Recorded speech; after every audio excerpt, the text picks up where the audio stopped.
जुर्म नहीं किया, फिर भी उसे जिंदगी के 7 साल जेल में काटने पड़े।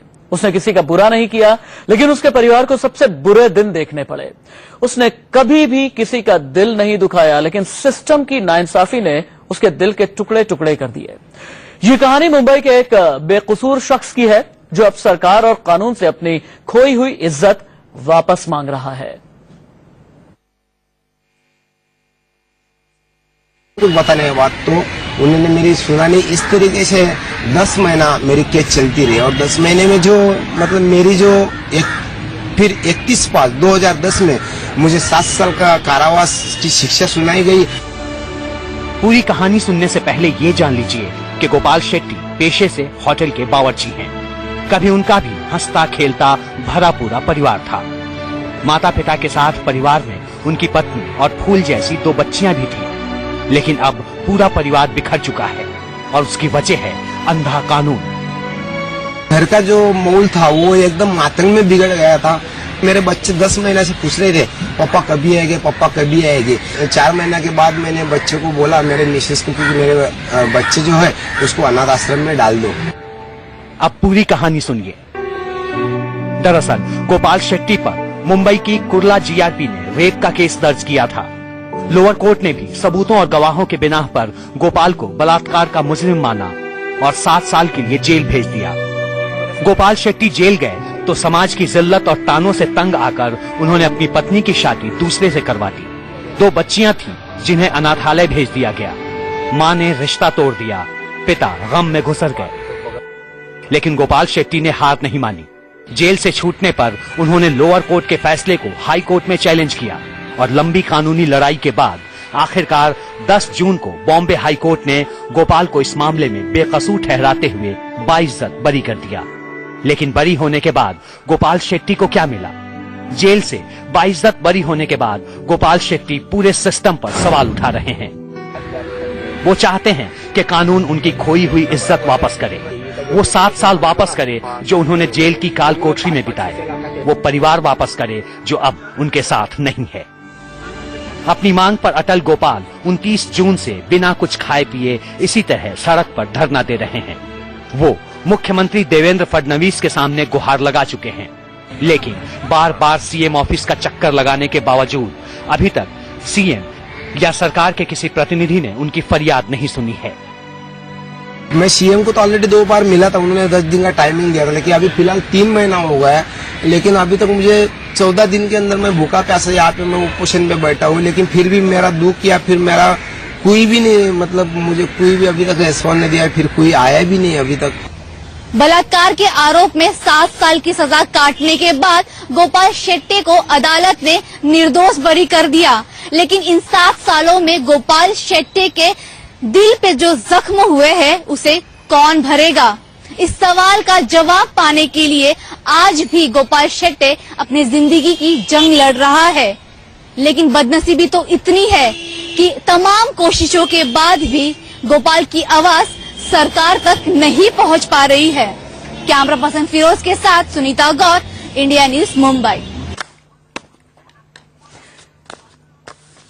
हमारे देश का कानून एक बड़ी खास बात कहता है। हमारे देश का कानून कहता है कि भले ही 100 मुजरिम छूट जाएं, पर किसी भी बेगुनाह को सजा नहीं होनी चाहिए। लेकिन गोपाल शेट्टी के साथ इसके ठीक उलट हुआ है।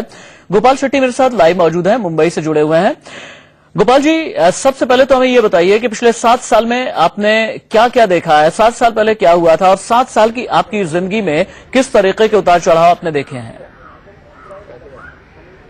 सर, 7 साल में जो मेरे जिंदगी में जो इतना बड़ा जो मोड़ आया है, मतलब मेरे जिंदगी में मैंने क्या क्या खोया हुआ है, ये तो सारी दुनिया ही मतलब देख रही है।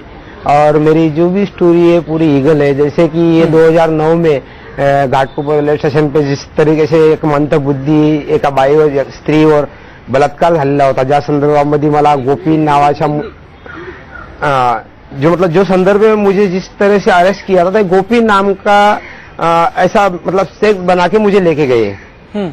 जब फिर उसके बाद सर 26 तारीख को जब मुझे कुर्ला लॉकअप में जब लेके गए, तो उसके बाद मुझे 4 दिन कुछ बताया नहीं गया हुआ कि किस संदर्भ में मुझे अरेस्ट किया गया। मैंने उनको कई फोर्स किया, मैं उनके साथ रोया गिड़गिड़ा, मैं उनको पूछ रहा हूँ किस लिए। लेकिन 30 तारीख को एक ऐसा दिन आया कि जहाँ पे उनको बताना बहुत जरूरी था। क्योंकि 30 तारीख को मुझे कोर्ट में भी पेशी करना था इनको, पुलिस वाले को। तो उस तरीके से मुझे 30 तारीख को ये सारे बातें करवा दिए, जिस तरीके से जो लड़की के ऊपर जो बलात्कार रहा था उसको मेरे सामने लाया गया, जबकि उसी ने भी नहीं मुझे पहचाना। जैसे कि मेरे सामने पुलिस वाले उन लड़की को बोल रहे कि जो सीसीटीवी में जो आदमी दिखता है, जो टकला जैसा आदमी है, ये यही आदमी है। इस तरीके से मतलब मेरे नजरों के सामने जिस तरीके से कानून के रखवाले अगर गुंडागर्दी कर रहे और मैं बर्दाश्त करते रहा। मैं यहाँ तक बर्दाश्त किया कि आज तो मुझे न्याय मिला, आज मैं उनको जो भी पनिशमेंट देना है, मेरी कोशिश तो पूरी रहेगी और मैं उनको पनिशमेंट दिलाऊंगा। मैं इनको देशद्रोही की आग लगाऊंगा, ये मेरा वादा होगा। और इस दुनिया में अगर मुझे इस तरीके से अगर जीना हो तो मुझे कुछ समाज के लिए जो ऐसे मैटर हो गए, और जो जैसे कि मैंने जेल के अंदर जो 7 इयर्स जो मैंने स्टडी किया हुआ है, जैसे कि मैंने उसमें 40% 45 लोग जो निर्दोष जो जेल के अंदर है, जो ऐसे कलंक के बाद जो पुलिस है जिन्होंने ऐसे मतलब घटनाएं मतलब उनके ऊपर जो किया हुआ है, उसी तरीके से मतलब ये सब होती रहा, सब चलती रहेगा सर। लेकिन अभी जो मैंने जो खोया हुआ है, जी हाँ, मैंने जब मुझे जी सर, मेरा सिर्फ मुझे CST कोड में मेरा गोपाल शेट्टी जी, सर मैं बहुत CST ही बहुत ही संक्षेप में ये बता दीजिए, अब आप चाहते क्या हैं? सर अभी तो मेरा मतलब सब कुछ खो गया। मेरे मतलब बच्चे अनाथ आश्रम में चले गए, मेरी बीवी ने भी दूसरा शादी किया, पिताजी को मेरे गुजरे से हार्ट अटैक आया। मतलब मैं सब कुछ खो चुका हूँ, अब मेरे पास घर भी नहीं है। और उस टाइम में जो किराए की मकान थी तो मेरी बीवी वो सब मेंटेनेंस नहीं कर सकती थी, इसके कारण सब राय मसूरे से उन्होंने भी शादी कर लिया। और मेरे बच्चे अभी 13 साल की है, 11 साल की है, जो अनाथालय में पढ़ी है। और मेरे पिताजी को भी हार्ट अटैक आया। जब मुझे शिक्षा लगी, जब मैंने उनको बताया कि बलात्कार के केस में मुझे 700 रुपये 7 इयर्स पनिशमेंट और 400 रुपये दंड बताया, तो उनको भी हार्ट अटैक आया, वो भी जगह पे एक्सपायर्ड हो गए। उनका लेटर और उनका मेडिकल सर्टिफिकेट मेरे पास है। तो अभी सर मैं जो मतलब मेरा जो कहना अभी जो फास्ट की मुझे सरकार जो अभी मार्गदर्शन जल्द से जल्द करना चाहिए, जो मेरा पुनर्वसन करना चाहिए, मेरे बच्चों को कोई मैं अच्छी सोसाइटी में लाके रखूं, उनको एक रॉयल्टी दूं, उनको मैं समाज में कम से कम जो मतलब मेरे कलंक के गुजर से जो मेरे बच्चे के ऊपर जो उनके मानसिक संतुलन पे जो इफेक्ट गिरा हुआ है, जो मतलब वो तकलीफ के शिकार आज भी मेरे बच्चे हैं।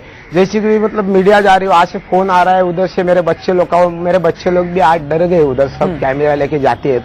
तो मैं सारे मीडिया को भी मैंने मना किया कि मेरे बच्चे को सब ऐसा तकलीफ मत दो, क्योंकि पहले हम बहुत दुख का सामना झेल रहे सर, उसके कारण ठीक है गोपाल शेट्टी जी, नहीं झेल पाता। क्योंकि ठीक है गोपाल शेट्टी जी, इंडिया न्यूज से बात करने के लिए शुक्रिया आपका।